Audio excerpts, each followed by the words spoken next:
DMTV Info, votre chaîne d'information en temps réel. La politique, la santé, le sport, les faits de société, la musique, les rumeurs et bien plus encore. Vous découvrirez cela dans notre chaîne DMTV Info.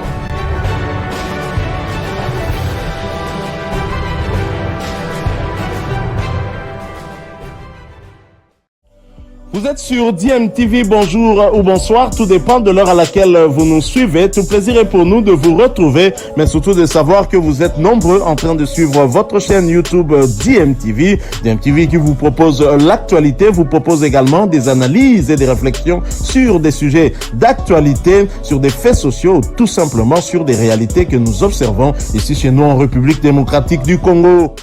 Time is up, c'est l'heure de notre tour d'horizon, un tour d'horizon qui nous permet d'échanger avec vous sur l'actualité concernant certains de nos internationaux, des joueurs d'origine congolaise qui peuvent, pourquoi pas, demain porter les couleurs de la République démocratique du Congo. Et pour le numéro d'aujourd'hui, ce tour d'horizon nous emmène en Turquie où l'on poursuivait la Super League turque, championnat turc de première division, où Yannick Yalabolazi et Rizespor font match nul contre Kayserispor. Les coéquipiers de l'international congolais Yannick Yalabolazi, qui pensait avoir fait le plus dur en marquant le premier but de la rencontre à la 67e minute, ont été rejoints au score 10 minutes plus tard. Score final, un but partout. L'international congolais était titulaire avant qu'il soit remplacé à la 85e minute.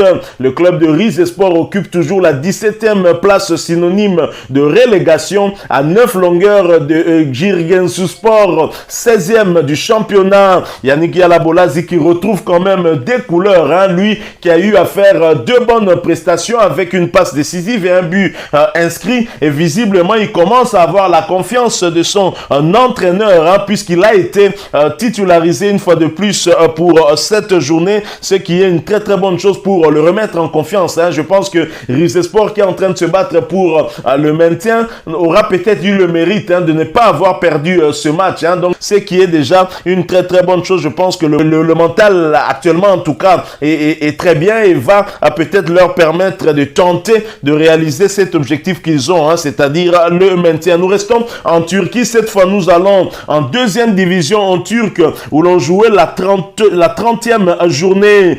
Tulsaspor recevait Gençler Birliği et lourde défaite de Gençler Birliği sur le terrain de Tulsaspor, 4-0. Aaron Tibola n'était pas titulaire pour cette rencontre. Il a néanmoins fait son entrée en jeu à la 46e minute, alors que Kazenga Lualua, lui, est blessé, n'a donc pas participé à cette rencontre. Gençler Birliği, au terme de cette lourde défaite, occupe la 11e position du classement turc de 2e division avec 11 victoires, 5 matchs nuls et 14 défaites. 34 buts inscrits contre 46 encaissés. Et en termes de temps de jeu pour Aaron Tibola, c'est 1470 minutes sur les 2880 minutes. Il a participé à 21 rencontres sur les 32 matchs possibles. Il a inscrit un seul but. Quant à Kazenga Lualua, il en est à 1239 minutes sur les 2800 possibles. Il a joué 20 rencontres sur les 32 possibles. Et prochain rendez-vous avec Gençler Birliği en 2e division turque, ce sera pour le compte de la 32e journée. Ce déplacement sur le terrain de Bursaspor, le match est prévu pour le mardi 19 avril 2022 sur le coup de 16h heure de Kinshasa. Nous poursuivons ce tour d'horizon. Nous allons cette fois du côté de l'Arabie Saoudite pour parler de l'AFC Champions League, la Champions League asiatique, et nous en parlons après cette courte pause.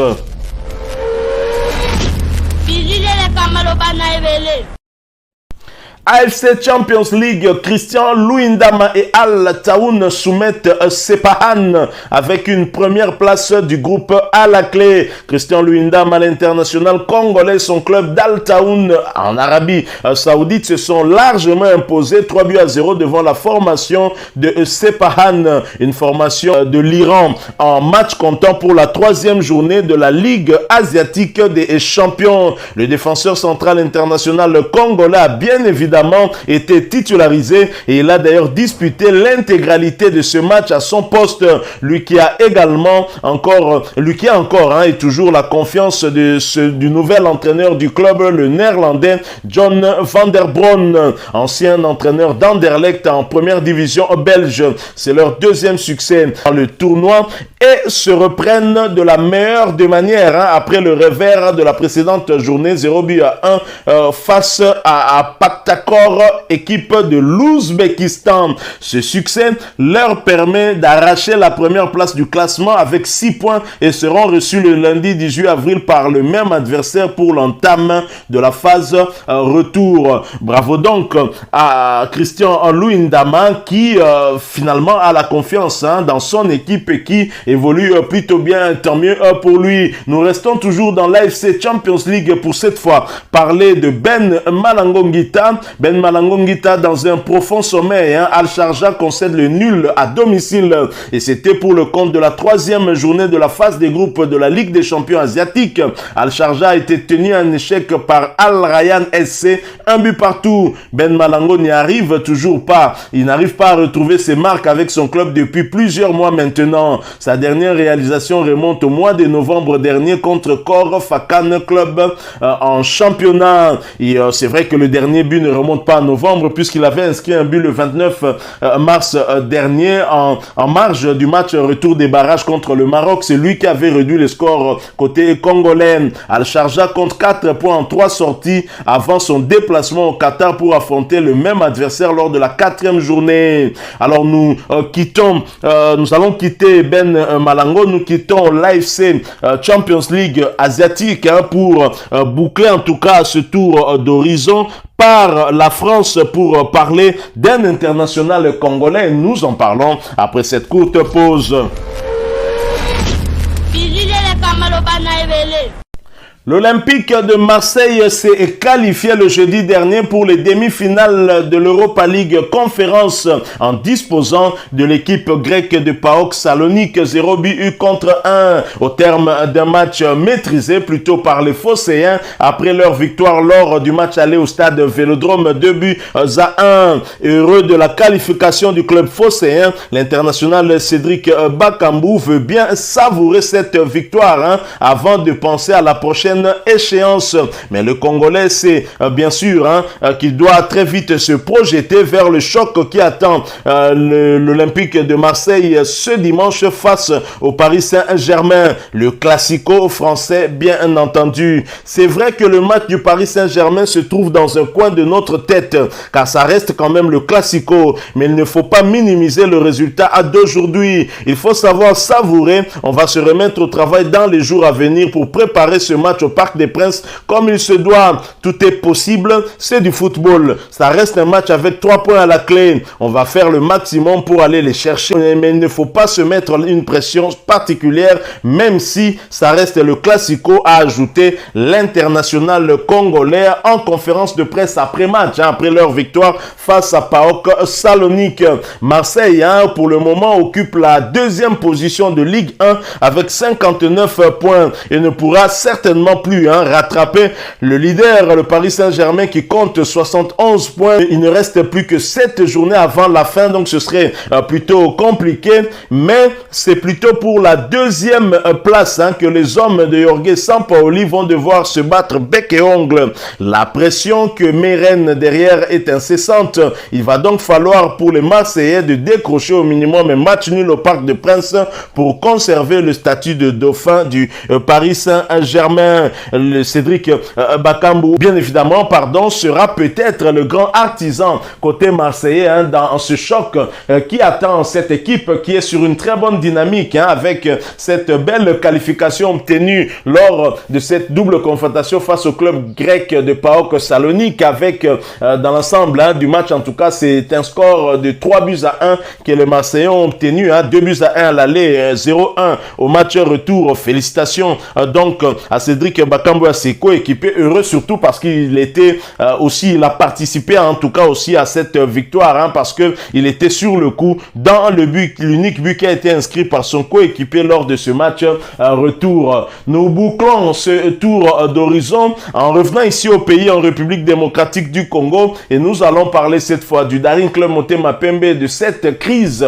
qui devient incessante, hein, et interminable au sein du Daring Club Motema Pembe. Quelles sont les raisons fondamentales qui ont fait que Vidier Chimanga puisse cette fois-ci à nouveau quitter le club, hein, après une énième démission? Je vous propose de suivre cette analyse d'un analyste sportif bien évidemment, et c'est qui va clôturer aussi ce sujet, puisque par la suite nous ne reviendrons plus, hein, pour vous parler. Nous allons donc profiter, hein, par la même occasion pour nous séparer de vous, en espérant que ce ne sera pas pour la dernière fois que Dieu va nous prêter encore vie, hein, pour revenir vers vous et vous proposer un autre sujet d'actualité. Mais si vous avez aimé celui-ci, laissez-nous un maximum de j'aime. N'oubliez pas, de partager avec nous votre point de vue. Abonnez-vous à cette chaîne si vous êtes nouveau ou ancien, que vous ne vous êtes pas encore abonné. Activez également la petite cloche de notification, elle apparaîtra une fois que vous serez abonné. Encore une fois, merci à vous, avec espoir de vous retrouver bientôt dans un autre sujet d'actualité. En attendant, portez-vous bien et DMTV vous dit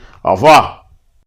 Chez nous, les gens, ils viennent pas travailler pour l'intérêt du club. Je ne le dis pas pour Vidier Chimanga, mais je parle plutôt pour ceux qui entourent. C'est-à-dire, les gens viennent pour se servir du club plutôt que de le servir. Et ce qui fait que il y a toujours des clivages, il y a des conflits, il y a des clans.